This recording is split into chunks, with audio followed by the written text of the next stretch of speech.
Water colour painting class day 2. ఈ విధంగా colour water mix చేయాలి.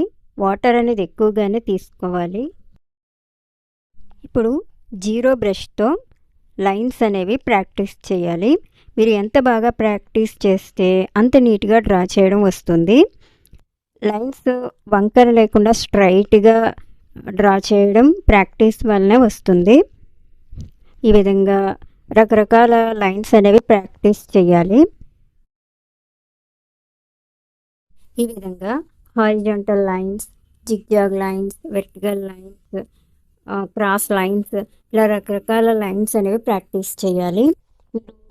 ఎంత ఎక్కువ ప్రాక్టీస్ చేస్తే అంత నీట్గా డ్రా చేయడం వస్తుంది. అంటే ప్రాక్టీస్ చేయడం వల్ల మీ హ్యాండ్ అనేది ఫ్రీగా మూవ్ అవుతుంది. చాలా ఈజీగా డ్రాయింగ్ అనేది వస్తుంది.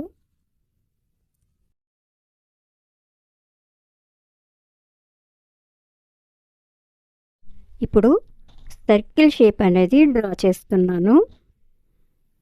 అదేవిధంగా triangle shape, rectangle shape, square shape, ఇలా రకరకాల షేప్స్ అనేవి మీరు ప్రాక్టీస్ చేయాలి.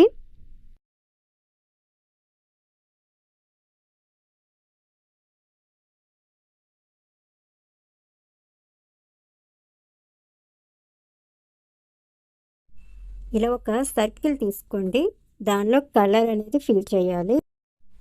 ఈ సర్కిల్ అవుట్లైన్ దాటి కలర్ బయటికి రాకుండా నీట్గా ఫిల్ చేయడం అనేది ప్రాక్టీస్ చేయాలి.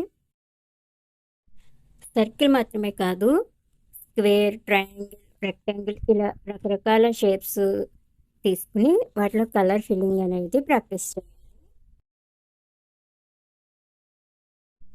ఈ విధంగా లైన్స్ ఇంకా కలర్ ఫిల్లింగ్ అనేది ప్రాక్టీస్ చేయండి. నేను రేపటి క్లాస్లో మళ్ళీ కలుస్తాను.